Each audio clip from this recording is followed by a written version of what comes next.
भारतीय कला का इतिहास लगभग लाख वर्ष पुराना हो सकता है, मोटे तौर पर अंदाज लगाएं तो। क्योंकि भारत में होमो सेपियंस जब आए तब से लगाकर कलाओं का उपक्रम भारत में चला आ रहा है। और मानव सभ्यता में आदि मानव अफ्रीका में सबसे पहले आए ऐसा बताया जाता है। वहाँ भी अत्यंत प्राचीन कला के नमूने हमको मिलते हैं। उसी प्रकार से जब आदि मानव हमारे देश की धरती पर आए होंगे, सर्वप्रथम जब अवतरित हुए होंगे, कला का उपक्रम तभी से आरंभ हो जाता है। गुफाओं में वे रहा करते थे। नृत्य, संगीत और चित्र की कलाओं का विकास उन्होंने किया होगा, क्योंकि जब मनुष्य है तो उसके साथ कला, नृत्य, संगीत, चित्र, वाद्य, गायन ये किसी न किसी रूप में रहेंगे ही। पर यह अविदित इतिहास इसको कह सकते हैं हम।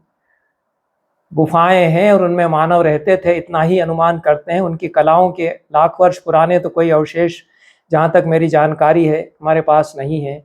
जो विदित इतिहास पुरातात्विक साक्ष्यों से हमारे सामने आता है वो लगभग 20-25 हजार साल पुराना हो सकता है।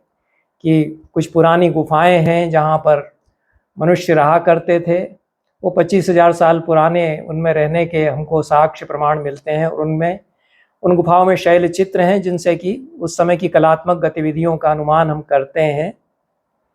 वो भीमबेटका की गुफा जो मध्य प्रदेश में भोपाल के निकट है, रायसेन जिले में, उसमें बहुत कई हजार वर्ष पुराने चित्र उन गुफाओं की दीवारों पर उस समय के मनुष्य समाज के द्वारा बनाए हुए हमको देखने को मिलते हैं। सागर के पास आपचंद गांव है, वहाँ पर आपचंद की गुफाएं हैं। वहाँ पर भी कई हजार साल पुराने शैल चित्र हैं। तो हजारों वर्ष पुरानी तो हमारी कला परंपरा ईसा से कुछ हजार वर्ष पहले चली आ रही है, ये हम कह ही सकते हैं। और उसकी अपनी विशेषताएं, जो भारतीय विश्वबोध है, जो भारत का चिंतन है, भारत की जो ज्ञान मीमांसाएं हैं, वे उन कला परंपराओं में संक्रांत हुई हैं। इसलिए भारत की ज्ञान मीमांसा से कला परंपरा का, भारत की कला परंपरा का घनिष्ठ संबंध है।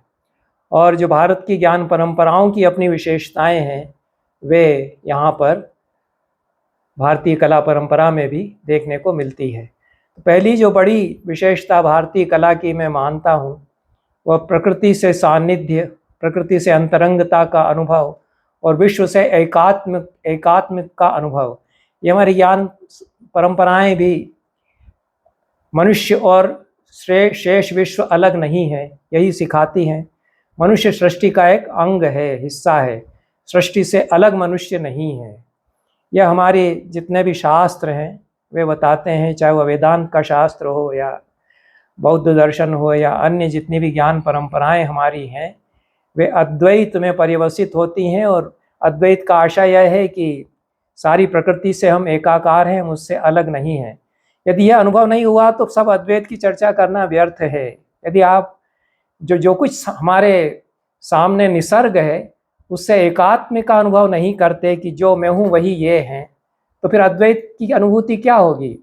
मेरे लिए तो यही अद्वैत की अनुभूति है। और कलाएं हमको ये अद्वैतानुभूति कराती हैं। प्रकृति से अंतरंगता का, सायुज्य का, प्रकृति में एकमेक होने का अनुभव भारतीय कलाएं जिस प्रकार से देती हैं, मनुष्य प्रकृति के गहन सानिध्य का, वह उनको पश्चिम से अलग करता है। पश्चिम की ज्ञान मीमांसा से हमारी ज्ञान मीमांसाओं का जो वैशिष्ट्य है, वही पश्चिम की जो कला परंपरा है उससे हमारी कला परंपरा का वैशिष्ट्य है। यूरोप में जो यथार्थवादी प्रकृतवादी कला परंपरा है, उसमें मनुष्य और प्रकृति, पदार्थ और आत्मा के बीच में पार्थक्य माना गया है, वो डाइकोटोमी पर केंद्रित है।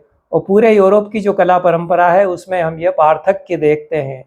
और प्रकृतवाद का सिद्धांत यह है कि प्रकृति को वस्तुनिष्ठ रूप में प्रस्तुत किया जाए, जो यूरोप में है कि मनुष्य से अलग उसको प्रस्तुत किया जाए। पेड़ पौधे, झरने हैं, उनको दृश्य के रूप में अंकित कीजिए, दृष्टा उससे अलग है, दृष्टा और दृश्य एक नहीं हो सकते हैं।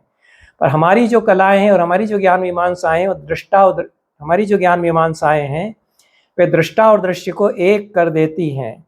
और यही कला परंपरा में हमारे सामने बात आती है कि दृष्टा और दृश्य उसमें अविभाज्य होने लगते हैं। और मनुष्य अकेला नहीं कभी भी चित्रित किया जाता। जितनी भारतीय कला परंपरा है, पारंपरिक कला परंपरा, उसे मनुष्य अकेला नहीं है। चाहे आप आदिवासियों के चित्र देखें, मधुबनी शैली के चित्र देखें, छत्तीसगढ़ी शैली के चित्र देखें, तो मनुष्य और प्रकृति का सारा संसार उसके साथ है। अकेला मनुष्य कभी भी नहीं आएगा।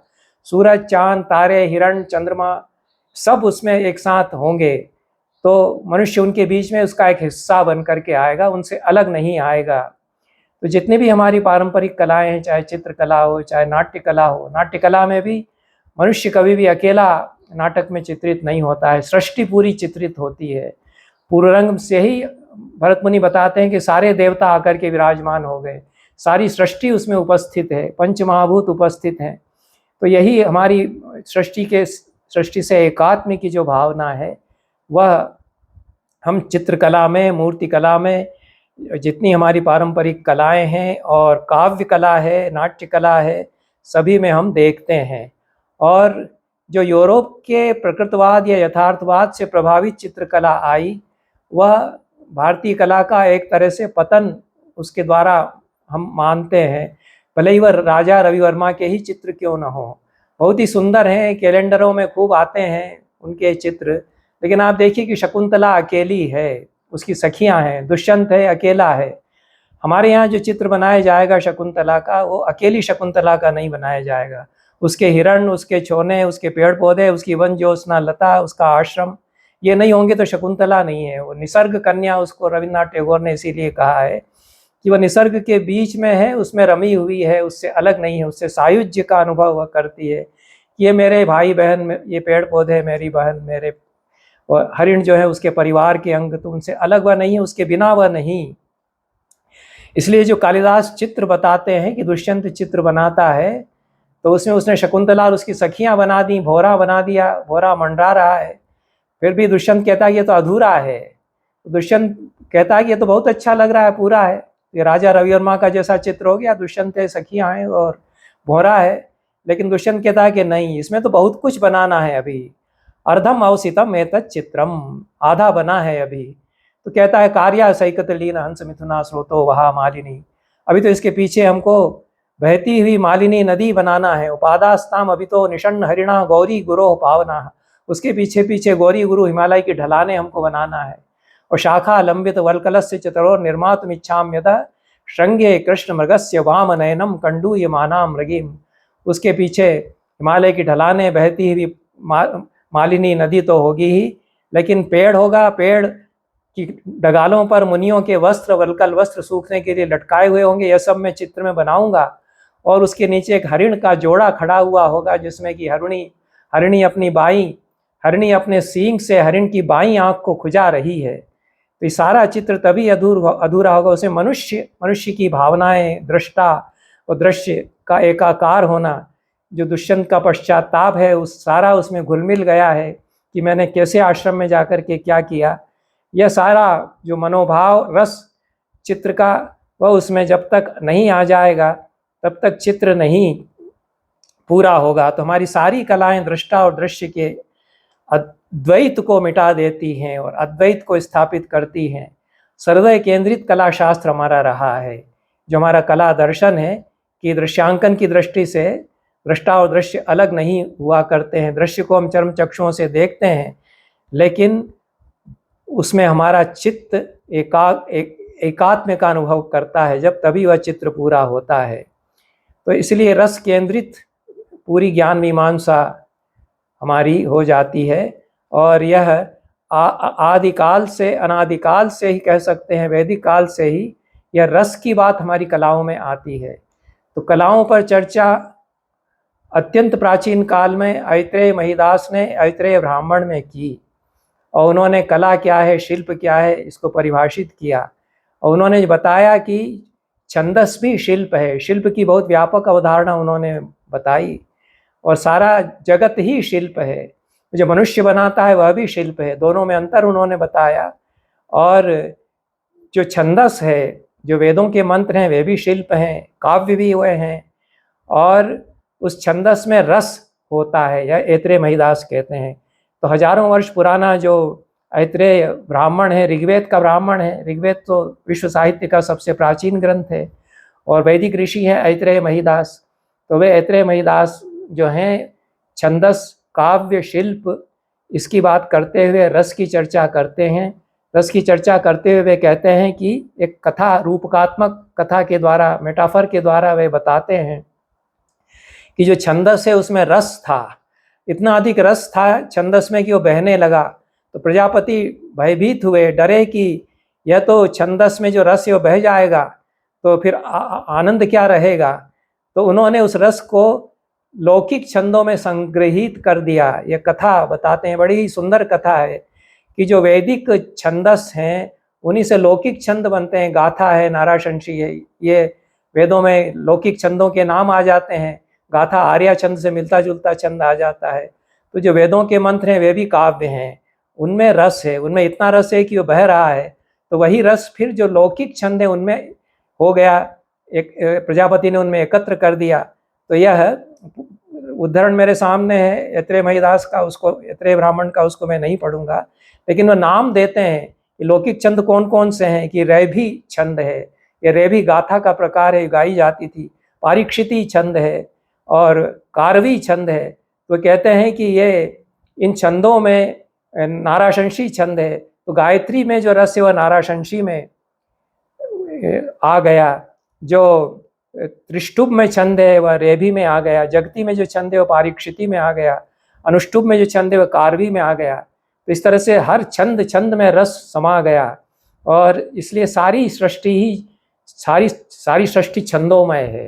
ये सारा विश्व ही छंदोमय है, यह भी ऐत्रेय महिदास कहते हैं। तो सारी सृष्टि ही रसमय हो गई, सारी सृष्टि रसमय हो गई। तो जो दृष्टा और दृश्य का विवेक या पार्थक्य समाप्त हो जाता है, रस सभी के भीतर समाया हुआ है ऐसा हो जाता है। इसलिए सारी कलाओं में रस का विचार किया जाता है, केवल कविता में और नाट्य में ही रस का विचार नहीं किया जाता।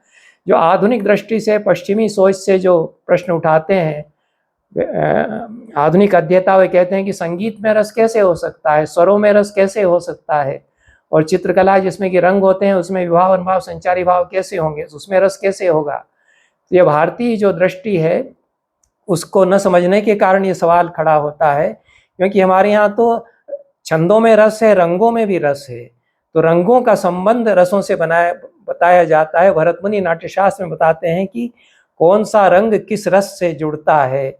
और श्रृंगार रस श्याम वर्ण का होता है। श्याम वर्ण बहुत सुंदर माना जाता है, काला उसका अर्थ नहीं लेना चाहिए। और सलोना, सांवरा इत्यादि जो शब्द आते हैं, तो यह सांवला रंग जिसको होता है, बहुत गोरा हमारे यहाँ बहुत सुंदर नहीं माना गया। तो जो सांवला रंग है उसको सुंदर मानते हैं। हमारे जितने सुंदर देवता हैं वो सांवले रंग के हैं। राम हैं वो श्याम वर्ण के हैं और कृष्ण भी श्याम वर्ण के हैं। वो काला रंग नहीं है, वो सांवला रंग है। तो उसमें सौंदर्य है, इसलिए श्रृंगार रस का जो रंग है वह श्याम रंग है। और उसमें बहुत सुंदर श्रृंगार की कविताएं श्याम के लिए लिखी जाती हैं। हास्य का रंग सफ़ेद माना जाता है, करुण का रंग कपोत, जिसको धूसर वर्ण कहते हैं, धूल के जैसा रंग या कबूतर के जैसा रंग, जो हल्के रंग वाला कबूतर होता है। रौद्र रस, उसका रंग लाल रंग माना गया है क्योंकि खून का रंग है। वीर रस गौर रंग का जो गेहुआ रंग है, जो उजला गेहूं होता है उसके जैसा, वो गौर वर्ण है। भयानक रस काले रंग का, भयानक रस का संबंध काले रंग से, बीभत्स का संबंध नीले रंग से। रसाध्याय में, छठे अध्याय में नाट्यशास्त्र में भरत मुनि ये संबंध रंगों का रसों से बताते हैं। तो नाट्य में भी रस होंगे, उनका संबंध रंगों से होगा, क्योंकि आहार्य में रंग होंगे। आजकल लाइट इफेक्ट से रंग हम बताएंगे, तो उसमें भी रसों के अनुसार रंगों की व्यवस्था कर सकते हैं। तो ये जो अंतर संबंध है रंगों का, रसों का, छंदों का, रसों का, ये अद्वैत जो अनुभूति है हमारी सृष्टि में कि सब एक हो जाते हैं। तो यह विष्णु धर्मोत्तर पुराण में भोज ने विस्तार से निरूपण किया है कि चित्रों में रस कैसे होगा और रस निष्पत्ति और रसास्वाद कैसे होगा, इसको भी उन्होंने तार्किक प्रक्रिया से सत्यापित किया है। और जैसे काव्य में गुण होते हैं उसी प्रकार से चित्रों में गुण होंगे। वो उसी प्रकार से व्यंजक हो जाएंगे रस के। उसी प्रकार से यहाँ विभाव अनुभाव संचारी भाव जिस प्रकार से रस के व्यंजक होते हैं, यहाँ रंग जो है उसके व्यंजक हो जाएंगे। और चित्रों के गुण बहुत विस्तार से, बहुत सुंदर ढंग से बताए गए।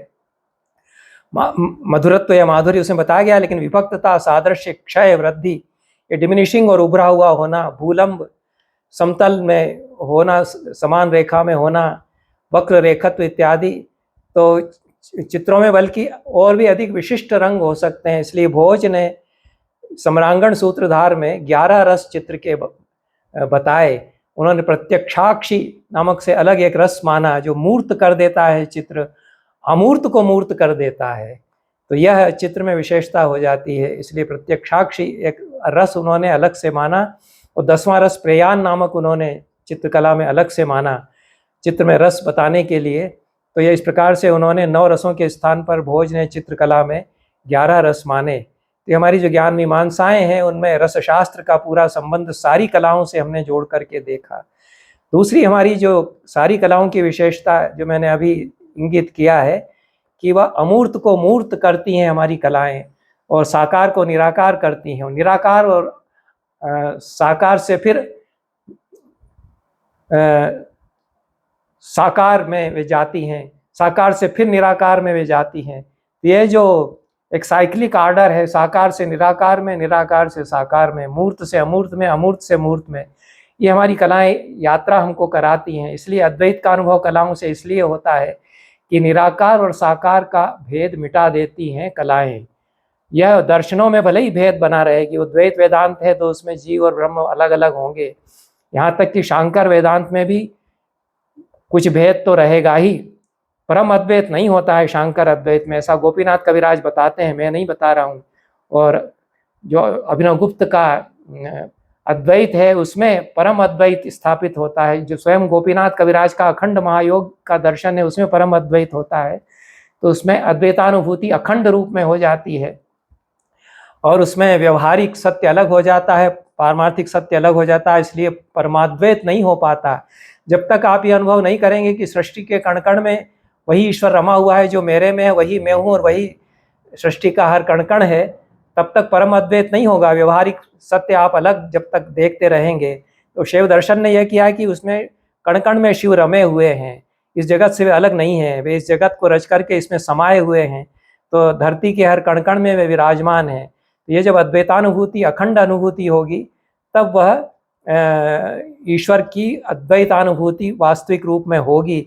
तो कलाएं अंततः हमको यह परम अद्वैत का अनुभव करती हैं, क्योंकि उनमें जो सौंदर्य, जो रस चित्रित होता है, वह ईश्वर का दर्शन सृष्टि के हर दृश्य में हमें कराता है। यही भारतीय कला का प्रयोजन भी है।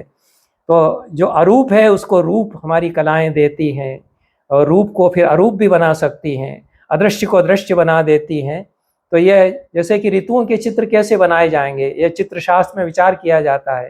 तो जो अमूर्त पदार्थ हैं कि वसंत है, हेमंत है, शिशिर है, या आकाश है, स्पेस जिसको कहते हैं, तो स्पेस का चित्र कैसे बनाया जाएगा। विष्णु धर्मोत्तर पुराण के चित्र सूत्र में विचार किया गया कि आकाश का चित्र कैसे बनाया जाएगा। तो जो अमूर्त है, जो स्पेस है, खाली जगह है, उसको तो यह तो स्पेस से ही सब उत्पन्न हुआ है। सृष्टि बोध में हमको बताया जाता है कि आकाश सबसे पहला था, उससे आकाश से ही वायु हुआ, वायु से फिर अग्नि और जल इत्यादि। ये उपनिषदों में जो सृष्टि बोध बताया जाता है, सृष्टि प्रक्रिया बताई जाती है। परंतु ये जो अमूर्त तत्व हैं, आकाश जैसे अमूर्त तत्व हैं, तो आकाश हम कई बार आसमान को मान लेते हैं, जिसको स्काई कहते हैं, वो नीले रंग की छतरी जैसा दिखाई पड़ता है, वह मूर्त जैसा दिखता है, वास्तव में वो भी कुछ नहीं है, वो रंग उसका हमको भ्रम से नज़र आता है। पानी का भी रंग नीला नहीं होता है, पानी हमको नीला नज़र आता है, वो भ्रम से हमको ऐसा प्रतीत होता है। तो आकाश वास्तव में उसका कोई रंग होता ही नहीं है। नीला रंग अगर हम मानते हैं तो हमारा भ्रम है। इसलिए नीले रंग की रेखाएं बना देंगे तो आकाश नहीं हो जाएगा। उसको कैसे मूर्त किया जाएगा, इसका तो बहुत सुंदर तरीका विष्णु धर्मोत्तर पुराण बताता है कि कुछ पक्षी इस तरह से उड़ रहे होंगे, तो उसको देख कर के बोध होगा कि हाँ, ये आकाश में उड़ रहे हैं। तो ये आकाश जो अमूर्त है उसको मूर्त इस तरह से कर दिया जाएगा। इसको कला जो है अदृश्य को दृश्य बना सकती है, और उसी लिए जिस तरह से ज्ञान मीमांसाओं में जो परम तत्व है वह अस्थूल है, अनणु है, अरिजु है इत्यादि उपनिषद उसको बताते हैं कि वह निराकार है, और नकारात्मक भाषा के द्वारा उसका प्रतिपादन करते हैं। उसी को फिर साकार ब्रह्म के रूप में देखने लगते हैं। तो कलाएं वह निराकार साकार कैसे होगा, इसको स्थापित करती हैं। उनकी ज्ञान मीमांसा हमारे लिए और भी अधिक सौंदर्यमयी और हृदयंगम होकर के सामने आती है। नागार्जुन बौद्ध दार्शनिक हैं, वे कहते हैं कि परम तत्व जो है वह शून्य है, वह न सत है, न असत है, न सदसत है, न उभयात्मक है। एक अस्वीकार की दृष्टि है, और जो कलाएं हैं वो स्वीकार की दृष्टि लेकर के चलती हैं। तो वे सब कुछ को नकार करके सब कुछ स्वीकार भी कर लेती हैं। तो एकांतिक द्वैत भी सत्य नहीं है, एकांतिक अद्वैत भी सत्य नहीं है, गोस्वामी श्याम मनोहर कहते हैं।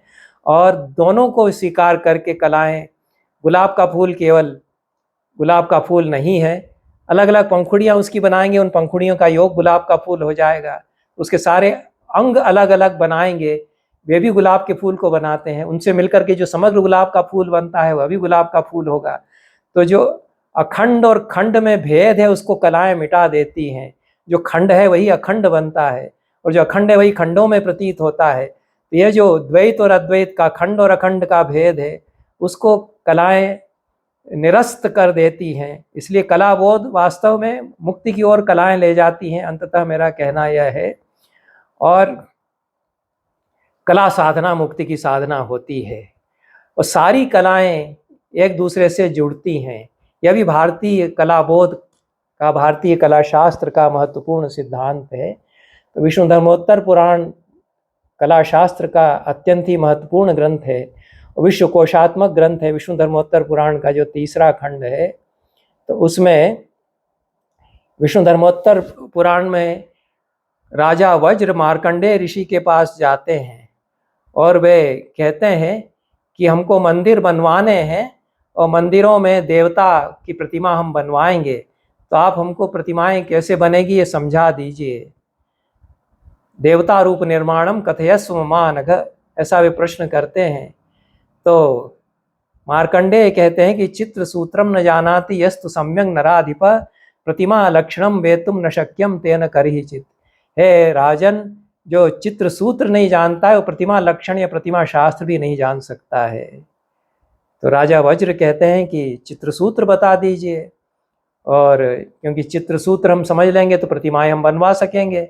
मार्कंडेय कहते हैं कि जो नृत्य शास्त्र नहीं जानता है वो चित्र सूत्र भी नहीं समझ सकता है। बिना तो नृत्य शास्त्रेण चित्र सूत्रम सुदुर्विदम, बिना नृत्य शास्त्र जाने चित्र शास्त्र नहीं जान सकता है कोई भी। समान तत्व सब में है। समान तत्व क्या है कि अनुक्रिया, अनुकृति या अनुक्रिया समान है। इसको फिर ये हमारे सौंदर्य शास्त्र का अत्यंत ही महत्वपूर्ण बीज शब्द है, इसको बाद में विचार करेंगे। तो ये चूंकि कलाओं में समान धर्मिता की, इंटर रिलेशनशिप की बात की जाती है, और ज्ञान मीमांसाओं में भी सारे शास्त्रों में अंतर संबंध की बात की जाती है, इंटर रिलेटेडनेस की बात की जाती है, इंटरडिसिप्लिनरी अप्रोच होना चाहिए ये बात की जाती है। तो कलाओं में भी सारी कलाएं एक दूसरे से जुड़ी हुई हैं। यह बताते हैं कि प्रतिमा लक्षण नहीं जान सकता है यदि चित्रसूत्र नहीं जानता है, चित्रसूत्र नहीं जान सकता है यदि नृत्य शास्त्र नहीं जानता है। वज्र कहते हैं कि नृत्य शास्त्र बता दीजिए। तो मार्कंडेय फिर कहते हैं कि आतोद्यम यो न जानाति तस्य नृत्यम सुदुर्विदम।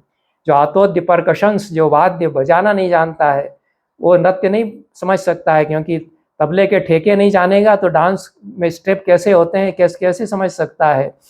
फिर कहते हैं कि हमको फिर आतोद्य बता दीजिए। तो कहते हैं कि जब तक छंद नहीं जानोगे तब तक आतोद्य भी नहीं जान पाओगे, क्योंकि ताल, बीटिंग, छंद में लय होता है, कविता, गीत, उस सब को जब तक नहीं जानोगे तो गीत जानो, कविता को जानो, तब फिर आतोद्य को जानोगे, आतोद्य को जानोगे तो नृत्य को जानोगे, नृत्य को जानोगे तो चित्र को जानोगे, चित्र को जानोगे तो फिर प्रतिमा लक्षण जानोगे। ये ऐसा साइक्लिक ऑर्डर बताते हैं मार्कंडेय। ये उदाहरण हम छोड़ देते हैं, ये कला शास्त्र का बहुत ही महत्वपूर्ण प्रसंग है। तो इसी से सिद्धांत निकल करके आता है कि कलाओं में परस्पर इतना गुथाव होता है कि हमारे यहाँ जो कलाएं हैं उनमें कई बार लगता है कि चित्र नहीं, जैसे कि कविता है, और कविता पढ़ते हुए लगता है जैसे कविता नहीं है, चित्र है। यही अंतर संबंध कलाओं का, जो इंटरडिसिप्लिनरी अप्रोच कलाओं की हमारी परंपरा में है, वो स्थापित होती है। कालिदास की कविता पढ़ते पढ़ते हम एक चित्र देखने लगते हैं, और कोई सुंदर चित्र यदि भारतीय परंपरा का है, अजंता का चित्र है या और चित्र हैं, तो उसमें हम कविता हम उसमें अनुभव करने लगते हैं। तो यह संप्लवात्मकता इसको हमारे यहाँ कहा गया। संप्लवात्मकता हमारे कलाशास्त्र का एक सिद्धांत है कि गड्ढम गड्ढ हो जाते हैं बहुत सारे कलारूप, और रस गड्ढम गड्ढ हो जाते हैं, संप्लव उनका बन जाता है। तो जब संप्लवात्मकता होती है तभी कला अपने भव्य रूप में प्रसूत होती है, ऐसा हमारे आचार्य कहते हैं। इकहरापन जो है वह संपूर्ण की क्षति करता है। यदि इकहरा बोध होगा, काल का इकहरा बोध होगा, काल का एक रेखीय बोध होगा, एक ही समय एक ही दिशा का बोध होगा, तो वह इकहरापन जो है वह अखंड की क्षति करता है। संप्लवात्मकता हो जाएगी कि सब गड्ढम गड्ढ होंगे, कि कई काल एक साथ, जो दुष्यंत चित्र बनाता है उसमें वो कई काल एक साथ उपस्थित कर देता है, कि उसकी स्मृतियों में जो जो शकुंतला से उसने किया वो सब उसमें पिरो देता है वह। और इस समय जो शकुंतला को देख रहा है वह शकुंतला, और भंवरा जिस समय मंडरा रहा था वो स्मृति, उसका इतिहास जो है वह प्रसंग वह भी उसमें आ जाता है। तो कई कालखंड समा जाते हैं। तो जो इकहरे बोध को निरस्त करते हुए संप्लवात्मकता की अभिव्यक्ति हमारी कलाएं करती हैं। यह भारतीय बोध जो है जीवन का, कि वह जीवन जो है अखंड है, उसमें सब कुछ समाया हुआ है, ऐसा बोध हमारी कलाएं देती हैं। भरत मुनि कहते हैं कि एक रस यदि होगा तो अच्छा काव्य नहीं होगा। इसमें सारे रस गड्ढमड्ढ होकर के जब आ जाते हैं, एक प्रधान रस हो सकता है महाकाव्य में या नाटक में, लेकिन विमर्द होना चाहिए। विमर्द वो कहते हैं एक दूसरे को जैसे गड्ढमड्ढ होकर के कौन ज़्यादा हावी है, कठिन हो जाता है कहना। तो विमर्द होने पर ही आनंद कला का सच्चा आता है, कि हमारे लिए कठिन हो जाता है कि इसमें किस काल को रूपायित किया गया है। ये पश्चिम का सवाल है कि आप तो हमें एक बात बताइए कि इसमें क्या बताना चाह रहा है। हमारे यहाँ ये सवाल नहीं होता है। हम सारे जीवन को एक साथ प्रस्तुत करते हैं, तो बहुत कुछ हम प्रस्तुत करते हैं, सब कुछ को हम प्रस्तुत कर देते हैं। तो भरत मुनि कहते हैं कि विमर्दे राग मायाति प्रयुक्तम ही प्रयत्नता नई एक रसजम काव्यम नई क भावैक वृत्तिकम। एक भाव एक रस नहीं होना चाहिए, बहुत सारे रस आकर के एक दूसरे में गड्ढमड्ढ होते हैं, कई भाव आकर के गड्ढमड्ढ होते हैं। कौन सा प्रधान है कहना भी जब कठिन हो जाए, तब कला में जो बोध होता है वह अखंड का बोध होता है, वह कला ऊंचाई पर जाती है। तो इस तरह से ये संप्लवात्मकता, एक जीवन की संप्लवात्मकता, जीवन भी इसी प्रकार का जटिल है, इकहरा नहीं होता है जीवन, उसको प्रस्तुत करती है हमारी कलाएं, सभी भारतीय कलाएं जो हैं। दूसरा सिद्धांत यह है कि जो विष्णु धर्मोत्तर पुराण ने कहा कि अनुकृति सारी कलाओं में है, चाहे चित्र हो, चाहे मूर्ति हो, चाहे छंदस या काव्य हो, अनुकृति सब में है। तो अनुकृति से इमिटेशन या नकल से आशय नहीं है। तो मैंने ऐत्रेय महिदास का नाम लिया था, जो कि विश्व के आद्य कला शास्त्री हम उनको कह सकते हैं। वे विश्व के सबसे प्राचीन सौंदर्य शास्त्री भी माने जा सकते हैं, क्योंकि ऐत्रेय ब्राह्मण जो है ईसा से 1000-2000 साल पहले तो कम से कम सामने आ ही चुका था। तो इतना पुराना कोई सौंदर्य शास्त्री ग्रीस में भी हुआ हो, उनका ज़्यादा से ज़्यादा अरस्तु प्लेटो के पहले कुछ दार्शनिक हुए हैं, उन्होंने भी एस्थेटिक्स पर क्या बातें की ये पता नहीं है। प्लेटो और अरस्तु से कुछ सौंदर्य शास्त्र की बात आरंभ होती है, वो ईसा से 600-700 साल पहले से आरंभ होती है, लेकिन ऐत्रेय महिदास तो उसके काफ़ी पहले हैं। तो उन्होंने कहा कि उन्होंने वैदिक सौंदर्य शास्त्र जो है उससे अपने कला शास्त्र निर्मित करते हुए बताया कि जिस प्रकार से वेद में कहा गया है कि संपूर्ण जगत परमात्मा की कविता है, यह अथर्ववेद में मंत्र आता है, देवस्य पश्य काव्यम न ममार न जीर्यति। यह सारा संसार ही ईश्वर की रची हुई कविता है, जो न बुढ़ाता है न मरता है, न ममार न जीर्यति। तो ऐत्रेय महिदास कहते हैं कि ये सारा संसार ही ईश्वर का रचा हुआ शिल्प है। वे उसको शिल्प कहते हैं। कला के लिए बड़े अर्थ में शिल्प शब्द का प्रयोग ऐत्रेय महिदास कहते हैं, और काव्य भी उसको कहते हैं, छंदस भी उसको कहते हैं। लेकिन शिल्प जो बहुत बड़ी अवधारणा है, तो सारा संसार ही शिल्प है ईश्वर का। और इसकी अनुकृति करते हुए मनुष्य अपना एक शिल्प बनाता है। तो जो ईश्वर का शिल्प है उसकी अनुकृति में मनुष्य जो बनाता है वो मानुष शिल्प होता है। जो ईश्वर का शिल्प है वो दिव्य शिल्प है। तो देव शिल्प और मानुष शिल्प दो प्रकार के शिल्प होते हैं। ऐत्रेय महीदास कहते हैं दैव शिल्प की अनुकृति मानुष शिल्प होती है। यह अनुकृति जो है वह नकल उसकी नहीं होती है। ईश्वर ने जो जगत दिया है वह ईश्वर के भाव में प्रवेश करके हम फिर से रचते हैं। इस भाव से यदि फिर से रचता है तब वह मानुष शिल्प रचेगा, तब वह अनुकृति होगी, तो वह नकल नहीं होगी। वह परमात्मा बनकर के परमात्मा की अनुकृति, फिर से परमात्मा ने जो रचा उसको फिर से रचने का भाव उसमें होगा।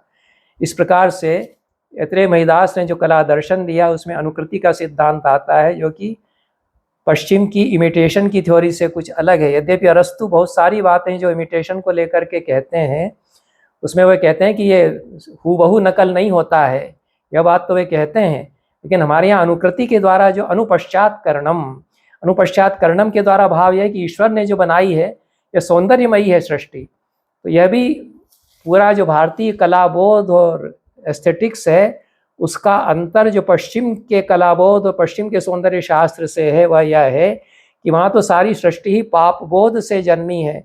आदम के मन में पाप भावना आ गई तो उसको मर्त्यलोक में धकेला गया, तो सृष्टि शुरू हुई। तो सृष्टि का आरंभ पाप बोध से हुआ, सृष्टि में पाप है, उस पाप से छूटने की छटपटाहट ही सारी बाइबिल और उसमें लक्ष्य है एक तरह से मनुष्य की। और फिर से उस स्वर्ग को कैसे पा सके, जो स्वर्ग से धकेल दिया गया था उस स्वर्ग को कैसे पा सके। हमारे यहाँ ऐसा नहीं माना गया, हमारे यहाँ माना गया कि सृष्टि आनंद से जन्मी है, आनंद से ही सारी सृष्टि का जन्म होता है। आनंदाद्येव खलु इमानि भूतानि जायन्ते आनंदम प्रयन्ति अभिसंविशन्ति। ऐसा वही परब्रह्म है, वही आनंद रूप है, उसी से सृष्टि का जन्म होता है। इसलिए सृष्टि में शुचिता पावनता तो पहले से ये पाप नहीं है, पाप आदि विकार उसमें बाद में आ सकते हैं, आते हैं। तो यह जो है वह उस पावनता शुचिता और आनंदमय जो सृष्टि ईश्वर की है उसकी अनुकृति मनुष्य ईश्वर रूप होकर के करता है। ऐसा यही अनुकृति का सिद्धांत है। दूसरी बात अनुकृति के बारे में ऐत्रेय कहते हैं कि यह आत्मविस्तृति करती है। दूसरा सिद्धांत उन्होंने दिया कि जितना भी अनुकृति है वह संस्कारित करता है रचने वाले को। जो मनुष्य उसको अनुकृति करता है, शिल्प बनाता है अनुकृति के द्वारा, वह शिल्प उसको संस्कारित करता है और विस्तारित भी करता है उसके चैतन्य को। तो आत्म संस्कृतिर वही शिल्पम, ऐसा भी ऐत्रेय ब्राह्मण में उन्होंने शिल्प का लक्षण दिया।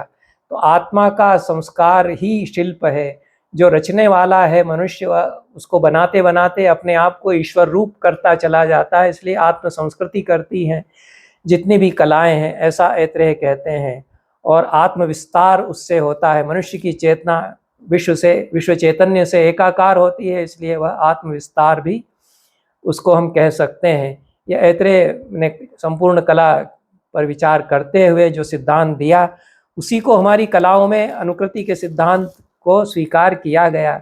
और जो भरत मुनि नाट्य का स्वरूप बताते हैं कि नाट्य क्या है, अवस्थानुकृतिर नाट्यम, ये तो बात का लक्षण है, लेकिन नाट्य को अनुकृति भरत मुनि स्वयं कहते ही है नाट्य शास्त्र में। जो हमने किया वह अनुकृति थी। किसकी अनुकृति थी कि जो ईश्वर ने कर दिया है उसकी अनुकृति थी। तो ईश्वर की सृष्टि में देवासुर संग्राम हुआ, उस पर आधारित हमने जो नाट्य किया वह उस ईश्वर की सृष्टि में जो कुछ घटा है ईश्वर की इच्छा से उसकी अनुकृति हमने की है। तदन्तेनुकृतिर्बद्धा यथा दैत्यैः सुराः जिताः यथा दैत्याः सुरैर्जिताः, यह भी पाठ है। तो हमने अनुकृति की कि जिस तरह से जो घटना संसार में घटी थी उसको हमने फिर से रचा। ये अनुकृति का संबंध बताते हैं। अनुकृति की फिर विस्तार से व्याख्या करते हैं। तो अनुकृति में बताते हैं कि त्रैलोक्यस्यास्य सर्वस्य नाट्यम भावानुकीर्तनम, त्रिलोकी का अनुकीर्तन होता है इसमें। तो एक लोक नहीं है, तीन लोक हो जाते हैं। तीन लोक जो भूत भविष्य वर्तमान के तीन लोक हो सकते हैं, त्रैकालिकी जो सृष्टि है उसके हो सकते हैं। तो इसलिए एक चक्रीयता, एक रेखीयता इसमें नहीं होती है। सप्तद्वीपानुकरणम नाट्य में तद भविष्यति, ऐसा ब्रह्मा के मुंह से कहलाते हैं। यह सारी सृष्टि की अनुकृति होती है, किसी एक जगह की, किसी एक देश काल की, किसी एक वर्तमान की अनुकृति नहीं होती। जो पश्चिम में यथार्थवादी शैली में कविताओं में, कलाओं में, चित्रों में होता है कि किसी एक समय को रूपायित करता है। हमारे यहाँ कई समय एक साथ आ सकते हैं, कई जगत एक साथ आते हैं, सातों द्वीप एक साथ आते हैं। अनुकीर्तन की, अनुकृति की अवधारणा है, जिसको फिर दार्शनिक दृष्टि से अभिनव भारती में अभिनव गुप्त ने विस्तार से बताया, तो उसको मैं छोड़ दूंगा क्योंकि समय अधिक हो जाएगा। तो यह पूरा जो भाव है कि ईश्वर सृष्टा जब होता है, प्रजापति बनकर के जब जगत को रचता है, तो अपने आप को जगत में संक्रांत कर देता है। तदात्मानम स्वयं अकुरुत, ऐसा तैत्तिरीय उपनिषद में कहा है। गोस्वामी श्याम मनोहर बहुत अच्छे दार्शनिक हैं, तो वो इस अच्छी व्याख्या करते हैं कि ब्रह्म ही अनेकविध रूपों को धारण करके जगत के रूप में प्रकट हुआ है।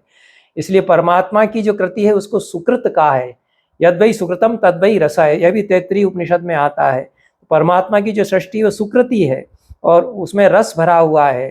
तस्मात् तत् सुकृत मुच्यते यद्वै तत् सुकृतम, यह तैत्तिरीय उपनिषद में कहा है। वही परमात्मा रस रूप है, उसकी सृष्टि सुकृत है, उसमें भी रस है, तो उसमें आनंद है, उसी रस को आनंद कहा है। तो यह जो कुछ हम करते हैं अपने जीवन में, और उसी आनंद को पाने के लिए हम करते हैं। यह मनुष्य की नियति हमारे उपनिषदों में, हमारे ज्ञान मीमांसा में बताई गई, और हमारी कलाएं मनुष्य की इस नियति को कला में सुंदर रंग से रूपायित करती हैं, और रस उससे होता है। तो मनुष्य प्रत्येक सांस में आनंदानुभूति करता है, रसानुभूति करता है। तो निरर्थक सांस क्यों लेगा कोई? जो भी हम कर्म करते हैं वो आनंद को पाने के लिए करते हैं, फिर से आनंद रूप होने के लिए करते हैं। तो सारी कलाएं हमको उस आनंद रूपता से जोड़ती हैं। यह सारी कलाओं में हम अनुस्यूत देखते हैं विचार। एक जो दूसरी बात सारी कलाओं में अनुस्यूत है, वह कलाओं में मंगल भावना है। ये सामान्य बात है, इसको सभी स्वीकार करते हैं कि कविता है वह लोक मंगल के लिए है, उससे कुछ मंगल होगा। और काव्यम यश्यर्थ कृते शिवेतर क्षतये, तो शिवेतर की क्षति होगी अर्थात मंगल होगा। यह काव्य के लिए हमारे यहाँ माना गया, जो मम्मट ने प्रयोजन बताए।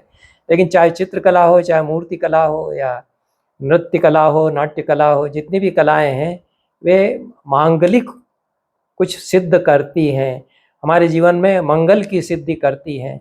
और इसी से जुड़ा हुआ है कि मंगल की सिद्धि क्यों करती हैं? क्योंकि पुरुषार्थ बोध से वे जुड़ती हैं। पुरुषार्थ जो हमारे हैं, जिनको कि हम आधुनिक शब्दावली में वैल्यूज कह सकते हैं, मूल्य कह सकते हैं, तो जीवन के 4 जो लक्ष्य धर्म अर्थ काम मोक्ष हैं, यही हमारा जीवन, इनकी साधना में ही हमारा जीवन है। तो पुरुषार्थों की साधना में जो कुछ हम करते हैं वही वास्तव में जीवन है। और बाकी जो ऋण है, देव ऋण, गुरु ऋण, ऋषि ऋण, ये तीन ऋण इनको जो चुकाने में हम करते हैं जो कुछ, वह जीवन है। तो वह भी पुरुषार्थ सिद्धि ही कराएगा, उससे हम मुक्त होंगे। तो धर्म अर्थ काम मोक्ष की प्राप्ति हमको उससे होगी। तो जितने भी हमारे ज्ञान मीमांसाओं में अवधारणाएं हैं, धर्मशास्त्रों में और हमारे शास्त्रों में, उनमें पुरुषार्थ सदैव लक्ष्य के रूप में प्रतिपादित है। अनुबंध चतुष्टय में भी लक्ष्य क्या है, प्रयोजन क्या है बताया जाएगा। तो सारे शास्त्रों में मुक्ति प्रयोजन माना जाता है। यहाँ तक कि कौटिल्य के अर्थशास्त्र में भी जो प्रयोजन बताया गया, तो कृष्णम ही शास्त्रमिदम इंद्रिय जयः, इंद्रियों पर विजय प्राप्त करना और मुक्त होना संसार के विकारों से, यही अर्थशास्त्र जो कौटिल्य का है, जो कि इकोनॉमिक्स नहीं है, वो गवर्नेंस का शास्त्र हो सकता है। वो जीवन की गवर्नेंस और टाउन प्लानिंग और राजनीति और ये सब विषय उसमें हैं। उसका भी लक्ष्य मुक्ति ही है। तो हमारी शास्त्र मीमांसाओं में जिस प्रकार से मनुष्य की मुक्ति को लक्ष्य माना गया है, उसी प्रकार से हमारी कलाओं में भी मनुष्य की मुक्ति को और पुरुषार्थ बोध को आवश्यक माना गया है। तो सारी कलाएं संस्कारित करती हैं, संस्कारों के द्वारा पुरुषार्थ की सिद्धि करती हैं। इसलिए चाहे कविता के बारे में हो कि धर्मार्थ काम मोक्षाणाम सिद्धि काव्य न भवति, ऐसा भामह कहते हैं, चारों पुरुषार्थों की सिद्धि ये कराएगा।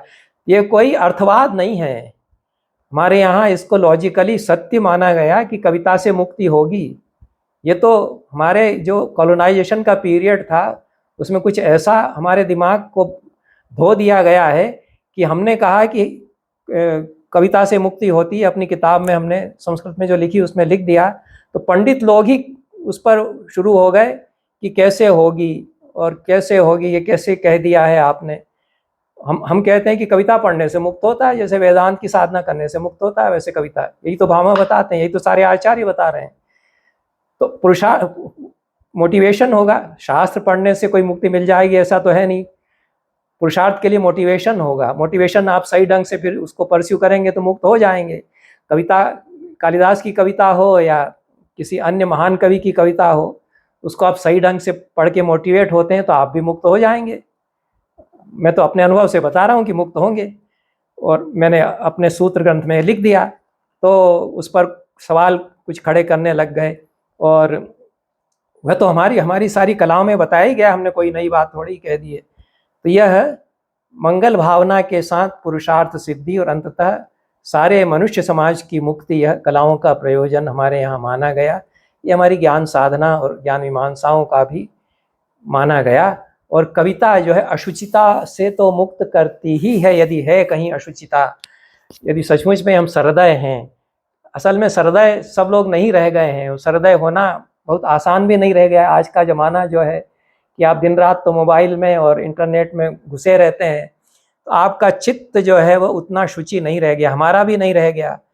लेकिन शुचि चित्त के साथ हम महान कविता का पाठ जब करते हैं तो हमारे भीतर यदि पाप और विकार है तो उसको मुक्त कर देती। यह भी ऐत्रेय महिदास बताते हैं। वो कहते हैं कि छंदस को छंद क्यों कहा गया, वो उसको आच्छादनार्थक छदि धातु से छंदस की व्युत्पत्ति मानते हैं। यास्क भी यही कहते हैं। और सायण जो है ऋग्वेद पहले मंडल में ही उसकी व्याख्या में, पहले सूक्त की व्याख्या में कहते हैं, प्रस्तावना जो सायण की है पहले मंडल के पहले सूक्त की ही व्याख्या में, उसमें वो कहते हैं कि छंदस को छंदस क्यों कहते हैं। वे पुरुष के पाप संबंध को दूर कर, पुरुष के भीतर जो पाप भाव है उसको दूर करने के लिए आच्छादक बन जाते हैं। पाप और उसके बीच में वो एक रक्षा कवच बन जाते हैं। छंदस या कविताएं या वेद मंत्र भी हो सकते हैं, शिल्प हो सकते हैं, क्योंकि ऐत्रेय महिदास ने तो कहा कि वही काव्य है, वही छंदस है और वही शिल्प है। तो सारे शिल्प, सारी कलाएं, सारे छंदस, सारी कविताएं, जो वास्तविक कविताएं, वास्तविक शिल्प, वास्तविक कलाएं यदि हैं तो वे मनुष्य को पाप से दूर रखने के लिए एक कवच बन जाते हैं। तो पाप मनुष्य के भीतर नहीं है, वो बाहर से आ सकता है। कोई संस्थाएं बनने लगी, जीवन का विकास हुआ, सामंतवाद आया, राजा नगर बसे, तो अर्थ प्रधान जब व्यवस्थाएं बनने लगी तो आपके भीतर लोभ आ सकता है, पाप आ सकता है। लेकिन कलाएं, कविताएं उस पाप से हमको मुक्त कर देती हैं। वो उसके पाप के और हमारे बीच में रक्षा कवच तान देती हैं, ऐसा ऐत्रेय महिदास कहते हैं। वो ऐत्रेय आरण्यक में ये कहा गया है। सायण उसको उद्धृत करते हैं कि पुरुषस्य पाप संबंधम वारयितुम आच्छादकत्वात् छंदः। अब चाहे व्याकरण से आपका उच्चधि धातु से बनता हो तो वो व्याकरण वाले जाने, ये तो वैदिक ऋषि ने कह दिया तो आपका व्याकरण क्या करेगा। उन्होंने कहा कि आच्छादनार्थक छदि धातु से बना है, और छदि आह्लादन धातु से आप व्याकरण में करते रहिए। तो ऋषि ये कहते हैं कि ये आच्छादनार्थक छदि धातु से छंदस बना है। सारी कविताएं मनुष्य के लिए रक्षा कवच बन जाती हैं। और जो सारा संसार यदि किसी इंटरनेट में, पाप की दुनिया में घुस रहा है तो कविताएं, कलाएं हमको बचा सकती हैं। अभी भी ये संभावना बची हुई है, इसलिए आपने अच्छा किया कि कला पर चर्चा आपने रख ली है। तो यह सारी कलाएं हमको उसी प्रकार से आच्छादित करती हुई हमारे मन को एक एक रक्षा कवच हमारे लिए बनाती हुई हमको पाप से बचाती हैं। अंततः फिर पूर्णता की खोज और पूर्णता की प्राप्ति के लिए कलाएं प्रवृत्त होती हैं। अंतिम बात हम यह कह सकते हैं कि वे आत्मविस्तृति करती हैं, आत्म संस्कृति करती हैं, पुरुषार्थ सिद्धि करती हैं। तो ये मेरा कहना नहीं है कि आप कोई चित्र देख रहे हैं तो आपको मोक्ष प्राप्त हो जाएगा, या कालिदास की कविता आप पढ़ रहे हैं तो आपको मोक्ष प्राप्त हो जाएगा, ऐसा होगा नहीं। एक तो आपको सहृदय होना चाहिए, उस कविता से आपका चित्त भावित हो, और भावित होकर के उसके संस्कार आपके भीतर जागृत हों, तो मुक्ति का अनुभव उतनी देर के लिए आपको हो सकता है। नाटक देखते हुए, काव्य पढ़ते हुए मुक्ति की अनुभूति हो सकती है, और वह अनुभूति एक संस्कार के रूप में बची रहती है। फिर से वह संस्कार उभर सकता है, तो फिर से आपको बार बार वह मुक्त कर सकता है। क्योंकि परम मुक्ति जीवन में जिंदा रहते हुए नहीं होती है। जो जीवन मुक्त हैं वो भी परम मुक्त नहीं हुआ करते हैं, चाहे रामकृष्ण परमहंस हों, रामकृष्ण परमहंस से ज़्यादा बड़ा मुक्त आदमी का उदाहरण तो मेरे सामने कोई है नहीं।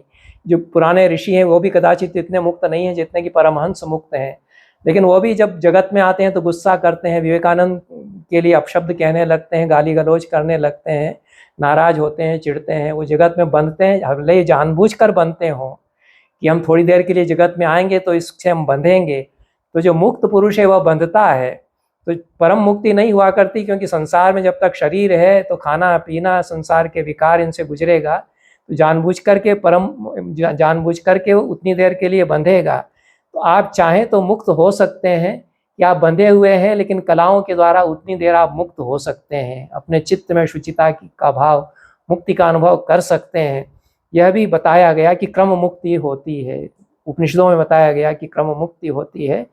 तो धीरे धीरे जो चित्त चेतना के कंचुक हैं वो टूटते जाते हैं, धीरे धीरे हम मुक्त होते हैं। तो कलाएं हमको क्रम मुक्ति की साधना में प्रवृत्त करती हैं, वो फिर पूर्णता की ओर हमको अग्रसर करती हैं। तो परिपूर्ण जीवन का अनुभव हम करते हैं, और इस पूर्णता का अनुभव, इस पूर्णता की व्याख्या अलंकार की अवधारणा के द्वारा हमारी कलाओं के लिए की गई। दुर्भाग्य से अलंकार को हमने, जो कविता में कुछ अलंकारों की व्याख्या ध्वनिवादी आचार्यों ने की, उसको अलंकार समझ लिया। यह भी औपनिवेशिक काल में विशेष रूप से हुआ।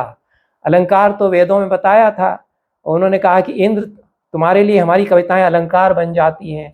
ऋग्वेद में अलंकृति या अलंकार शब्द का या अलंकृति शब्द का प्रयोग हुआ है। तो जीवन कैसे परिपूर्ण बनता है सौंदर्य के द्वारा, छंदों के द्वारा, इसको उन्होंने अलंकार कहा कि ये अलंकार है। तो पूर्णता ही अलंकार है, सौंदर्य अलंकार है। यह वामन ने काव्य अलंकार सूत्रवृत्ति में सौंदर्य दिया है, यह लक्षण दिया है अलंकार का। तो संपूर्ण सौंदर्य जो कला का है उसको अलंकार कहा है, उसमें परिपूर्णता है। जीवन का समग्र सौंदर्य यदि आएगा तो पूर्णता आएगी। तो सारी कलाएं हमको उस पूर्णता की साधना की ओर प्रवृत्त करती हैं, जीवन के समग्र सौंदर्य का अनुभव कराते हुए हमको पूर्णता का अनुभव देती हैं। इसलिए समग्र सौंदर्य का अनुभव जहाँ होगा वहाँ पूर्णता की सिद्धि होगी। इसलिए पूर्णता प्रतिभिज्ञा, पूर्णता प्राप्ति कलाओं के द्वारा होती है।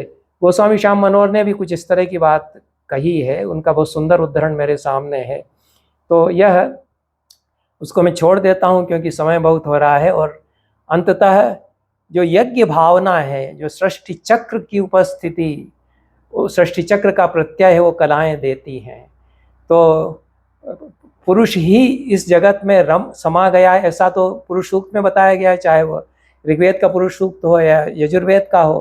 तो पांगतम छंदः पुरुषो बभू, यह फिर ब्राह्मण ग्रंथों में आता है। तो छंद छंद में पुरुष या परम पुरुष समा गया, तो इस सारे जगत में परम पुरुष समा गया, यह जो है। और उससे जो सृष्टि चक्र का अनुभव होता है उसको कलाएं फिर से रचती हैं, और सारे शिल्प जो है वह उस सृष्टि के यज्ञ को प्रस्तुत करते हैं। तो ईश्वर ने यज्ञ के रूप में, ईश्वर ने यज्ञ करते हुए सृष्टि को रचा, वो कला की साधना करते हुए उसी यज्ञ भावना से हम सृष्टि को रचते हैं, और कला की अनुभूति करते हुए उसी यज्ञ भावना से हम उसका अनुभव करते हैं। यह भारतीय दृष्टि से कला की ज्ञान मीमांसा मैंने बताई, और जो पारंपरिक भारतीय मूल्यबोध पारंपरिक दृष्टि है उसकी दृष्टि से मेरे अनुसार यही भारतीय कला के संबंध में कहा जाएगा। इन शब्दों के साथ मैं अपनी बात समाप्त करता हूँ, और यदि कोई प्रश्न हो तो आप लोग कर सकते हैं, अन्यथा यहीं व्याख्यान समाप्त मान लिया जाए। बहुत बहुत धन्यवाद। धन्यवाद सर, बहुत सुंदर। मैं